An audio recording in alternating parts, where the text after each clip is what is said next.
Hello and welcome to another Project Falcon Punch Top 5 list. This is of 2020. I am your host, Dan, and with me today I have Scott. Hello. Scott, how have you been? Yeah, it's been a strange year, but as it has for everyone, I imagine. But yeah, I've had plenty of time to play games. That's been the upside of it. That's actually good to hear, because I've heard other people go like, oh, I didn't actually get enough time to play games because the other half was needing the TV and wouldn't let me, so we had to watch loads of TV instead. Well, that's the power of the Switch. Yes, Exactly that. Yeah, Scott, this is I think the 6th time we've done this now, me and you. I think we should stop counting.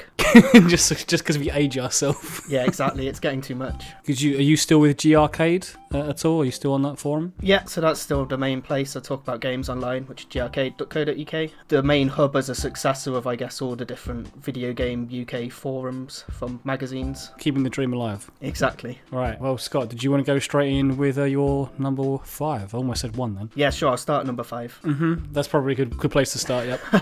I don't know if you've noticed in previous years, but I have this strange attraction to games about mountains. So previously I've had number 1 games being Steep and Celeste. Well, this year, at the start of this year, I was playing a lot of Lonely Mountains Downhill, again about riding down mountains, but that got supplanted in this list by the indie game A Short Hike. I was hoping you were going to say this game as soon as you started saying about mountains, because yes, I love this game. Cool, you've played it as well then. This really simple goal of just climb to the top of the mountain, and the gameplay really just complements that. It's like this mix of, I guess, adventure exploration and platforming. You're climbing with stamina and then gliding around. I guess the gliding's almost like Spyro. Yeah. It's really chill and relaxing. Yeah. I love the art style, and like you say about the sort of mechanics are almost Breath of the Wild-esque of the stamina and the gliding around. Yeah, exactly. And yeah, the art style, like you say, is this lovely faux DS styled graphics. I think in the game it calls them big and crunchy pixels, which I think is a really good description of what it looks like. I didn't think DS retro style would be a particularly nice style to emulate, but actually it is really nice. Yeah, it's like DS, like PS1 or sort of esque, isn't it? Yeah, exactly. Because it's all these fun anthropomorphic animal characters that suit it really well. Lovely natural environments that you're exploring. So yeah, it's a short game. I can't remember how long it took. It was a few hours to beat it first time, but it just had a ton of fun playing it. Yeah, it's one of those games that takes about 2 hours to finish for me, but then there's the other collectibles, to upgrade your stamina essentially, because you have your stamina's those feathers, isn't it? And the more feathers you collect, the more your stamina gauge essentially builds, and that's how you climb the mountain. Yeah, and that's how you manage to get higher up. So yeah, I did on my first playthrough. I spent ages and went back and collected all the feathers. But then I played it again in the subsequent playthroughs, which was a completely different experience, because knowing the game, you can optimize it really well. And I think I got down after a few runs to beating it in 10 minutes and with hardly any feathers, and that is a completely different way of playing it in challenge, but also really fun. So I definitely got my playtime out of it. Yeah, it's good to hear. Yeah, it's a fun game. What have you got for your number 4 then? Yeah, so number 4 is Hyrule Warriors Age of Calamity. Nice. Another game I've played. It'll be interesting to see if you've played all the games on my list, because I think it might be possible this year. Yeah, because I feel like every year there's always 1 or 2 that you just, out of the blue, I'm like, I've never heard of this game, but this sounds cool, I guess. I'll check it out after our recording. Yeah, I think you might be disappointed this year. They're all a bit more mainstream. A Short Hike is probably You've sold out, Scott.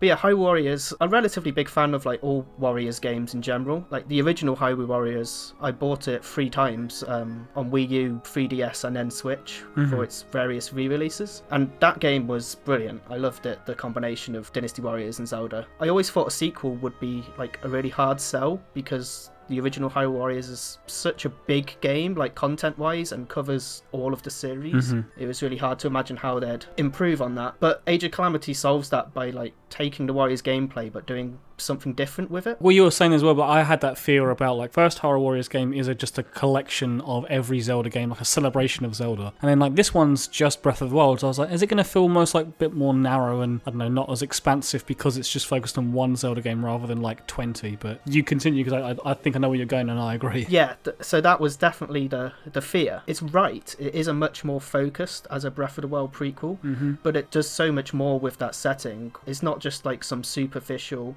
flavour to it all. It's like really built into the structure of the game. The Sheikah Slate powers give the combat its own unique flavour, so you definitely know you're playing Age of Calamity and not another Hyrule Warriors game. Stuff like finding all the hidden Koroks and levels, like that's a constant reminder that this is a Breath of the Wild game. Yeah. And the overall structure it's like very story driven, and the map is literally the map from Breath of the Wild, right? And then it's got all these quests on it which are just flavour text, but I actually really enjoy those. It's just loads of world building, which was really nice, and that's before you get into the actual gameplay, which incorporates all of like Breath of the Wild mechanics, from the dodge timing thing to the using the stasis and the big ice block thing. Yeah, and I think they work really well mechanically, especially the stasis. It's really fun being able to... People often criticise the games for not being that mechanically deep, which I object to, because I just think the weak point bar appears on an enemy, so you use stasis to freeze them in place, so you've got longer to attack their weak point. But then maybe I'm playing as Impa, whose stasis attack puts her into, a follow-up attack,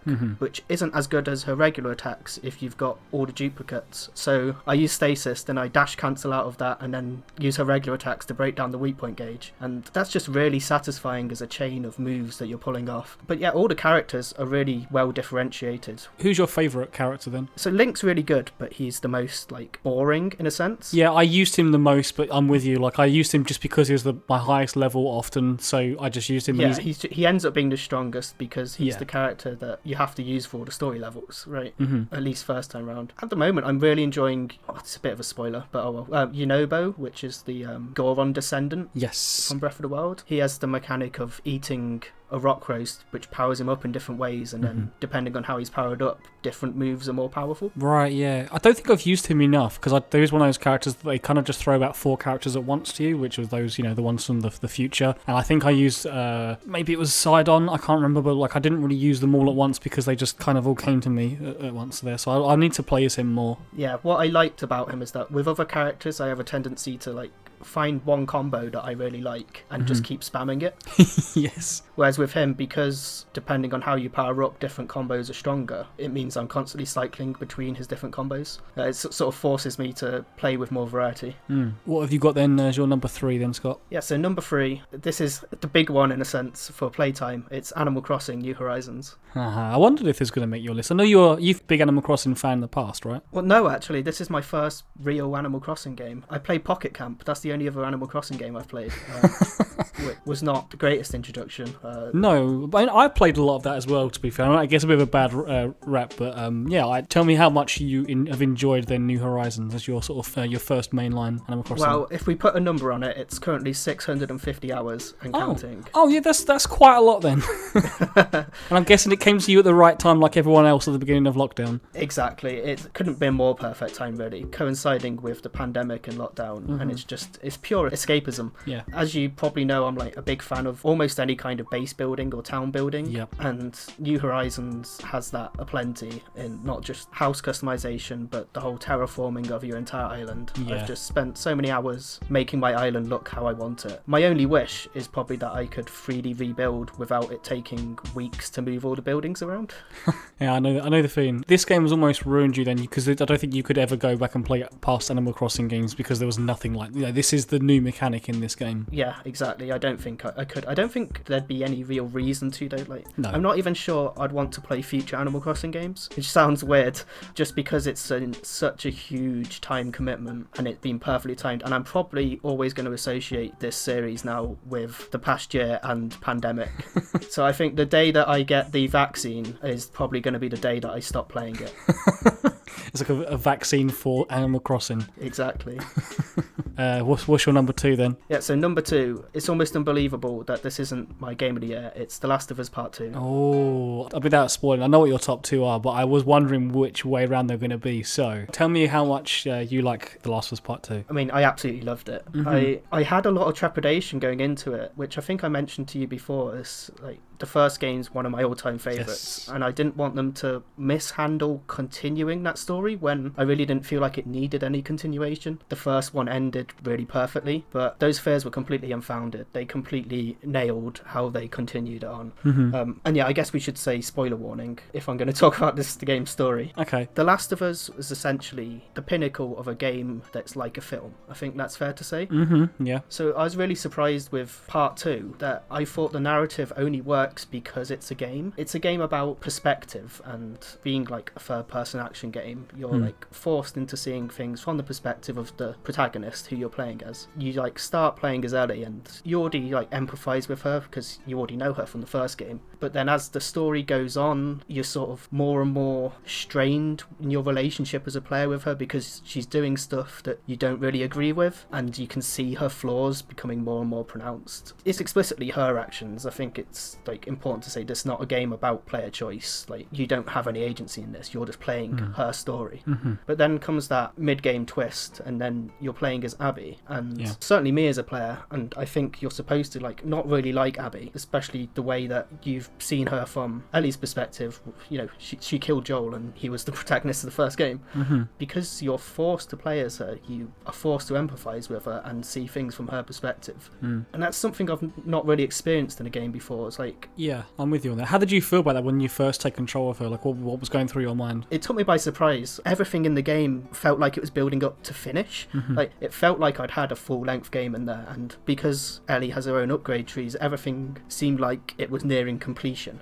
When it switched to her, and then I realised I'm going to be playing the whole 3 days again from her perspective, that was like, oh wow, this game's just doubled in size from what I was expecting. And I didn't like Abby because, you know, she killed Joel. Yeah. That's essentially the reasoning. But then you're like, now you're seeing why she made these decisions. And yes, you could sort of see this coming, but you didn't really have to engage with that. You could just ignore that and be like, I don't care that she was, you know, her dad died. It's like, who cares about her? But then you're forced to. I always thought the unique quality of storytelling in games was that they're interactive, so there's, you know, opportunity for player agency and choice, and that's not what The Last of Us 2 has, but it's still using a unique aspect of games in that by forcing you to play as a character forces you to empathise with them. So that was a new experience for me, which is why this really stood out to me. Yeah, I mean, I'm kind of with you on that part where sort of with the upgrade tree thing, I thought like, oh, well, we're nearing the end. Then when you swap over to Abby, I initially thought that it was going to just be like a temporary thing or something, because you do play as her right at the beginning as well, don't you? Yeah, right. Yeah, you do. So I thought that you were going to be jumping back to Abby again for a bit, and then you go back to Ellie. And then when I realised after about an hour, like, oh wait, no, she's got her own, you say, like upgrade tree and everything, and I thought, wait, when are we going back to Ellie then? Even up until like the point when you fight Ellie as Abby, I was still not completely sold on Abby as a character. I did what like I've heard other people do, which is I literally stood there and let Ellie kill me. So I was just like, no, fuck Abby. But the way the game actually completely manages to not only just make you empathise with her as a character, but actually kind of root for her. Again, I don't know if we want to go too spoilery on the ending. I think maybe we'll just perhaps just lightly touch on it, but like the way that it does end with those two characters, I kind of wanted them both to be okay. Yeah, exactly. So you're there at the very end fighting, and all I'm doing is going, just stop and let it go. That's like the overall message of the game. So if that's what I'm feeling at the end, then it's really succeeded. Yeah, I was mentally drained. And then about like, you know, how it even did the prologue, or the epilogue, sorry, like it was very fun. Like, fuck me, like that really, really hit me hard. It made me feel like, you know, about a game I've not really felt like in a long time, honestly. Probably not since the first Last of Us, actually. Yeah, and it's funny you should say that it was almost exhausting by the end, because it was exhausting also because of how long the game is. Like, that's probably my only complaint, is that it's like 25 hours or something. And yet, when I think about it, there's not actually anything I'd want to cut. Yeah. And then the fact that you're exhausted by the end of it does tie in, as you just said, to how you're feeling about these characters and wanting them to stop. I would say the game is just fantastic in other ways too. It's not just the narrative. Like, the performances are like unparalleled. It looks incredible. The actual gameplay, like the stealth action, it's really brutal and visceral, but it's unbelievably well polished. And I think it's all just because it's all tied together with its like how much contextual animation there is, and audio cues and incidental dialogue. It never feels out of place. It never feels like you've just, you know, hit a trigger to make an audio happen. It all feels so natural and existing in the world and reacting appropriately. It's just like really coherent, I guess. Yeah, I totally agree. So, Scott, you tell us, what is your favourite game of 2020? Yeah, so my Game of the Year 2020 is Hades by Supergiant. Yeah, I figured this was coming just because, without sounding too stalkerish, I did look to see what you'd played this year onto your Switch profile, and I'd seen that you'd put a few hours into Hades, and I thought, okay, this is definitely going to sit somewhere on his list then. Yeah, I'm quite a roguelike fan, but Hades has easily become my all-time favourite in the genre. So it takes that permadeath run-based structure of like a roguelike, but it builds it into its setting and the premise of escaping from the Greek underworld. It doesn't just like invent this narrative excuse for the genre, how the genre works, makes it like an integral part of the narrative. I haven't really seen, certainly not done this well in any roguelike game before. And then not content to stop there, it's like it also addresses every other complaint ever laid at the genre, pretty much. You have the narrative and individual character stories providing continuity between runs. You've got permanent upgrades to ensure you're always progressing, although it still has the purity of the progression being in your player skill and familiarity with the game as well. Like, that's still important. And then within runs, you're offered so much choice, be it with which boons to pick or what rooms to advance through. It means that you have a huge amount of control and like strategy and considerations to make, but still retaining the element of luck, which makes the genre so replayable. Yeah. So yeah, I think I played it for over 100 hours. I rinsed it almost of all its content. And yeah, there's a final bit of grind that I haven't done, which is just for some cosmetic unlocks. Okay, yeah. Which, you know, if my only complaint is that I think the final grind is a little too grindy, when you've played over 100 hours, that's hardly a complaint against what is probably otherwise pretty perfect as a game. This is kind of irrelevant to this like video we're doing, because by the time that this video comes out, I would have played this game, but I bought the game last night on offer and it was on sale. Okay, so you haven't played it yet? I haven't played it. I know enough about the game. I've seen like a No Clips documentary. I don't know if you watched that at all. I thought that was a really fascinating look into that game. No, I haven't, but I might check it out. Yeah, I highly recommend watching that because it's a good like insight into just that developer as a whole, not just the game. But this is the first Supergiant game I've really got into. I tried playing Bastion in the past, and I didn't really get into that. Like, I thought it was quite novel as a concept with the narrator, but then I got pretty bored of that pretty quickly and just stopped playing. And then I haven't played their game since, but having enjoyed Hades so much, I now want to go back and check out their previous games, because it feels like I must have been missing out if this is the kind of game that they can make. Yeah, maybe go back with a fresh perspective, I guess, now you enjoy Hades so much. Well, thank you for giving us your top 5 again, Scott. I'll hope to see you again next year for the 7th one in a row. I'm going to bring it up again. Yeah, that's all right. Thanks for having me again, and yeah, I look forward to next year. Yeah. Anything you want to plug at all, Scott? Yeah, so surprisingly enough, I actually made a game this year with graphics and everything, and if anyone wants to play that, it's available on my website, which I think you're going to put a link to in the description. I'll put a link in the description. It's free to go play it. Yeah, it's literally playing your browser. So it's called An Awakening, Return to the Island, to give it its full name, and it's essentially like a little revisit to the island from Link's Awakening, which, as you know, is my favourite game of all time, and it's sort of supposed to be a little spiritual epilogue, I guess is the best way to put it, where as a player you're going back to the island however many years it is since you originally played it, and revisiting the characters and sort of exploring that nothing is ever the same as you remember it. I'm like really impressed, mate. Like, congrats on actually like making a game. Yeah, thank you. I had no idea what I was doing, and I'm sure I've made many horrible mistakes and crimes in coding it, but it was all a learning. I just approached it as a learning experience. It's like, yeah, and the fact that it's like a complete homage to like your favorite game is like, I can feel the passion just like playing the brief snippet that I've just played, but I can just feel the passion that from that. Yeah, thank you very much. Yeah, hopefully you'll enjoy playing it all the way through. Yeah, it's not very long. It probably takes about 10-15 minutes to play through. Gave me a real appreciation for how long it takes to create any kind of content in a video game. Anyway, I will see you all again next time. Thank you once again, Scott, and bye-bye. Thanks, bye.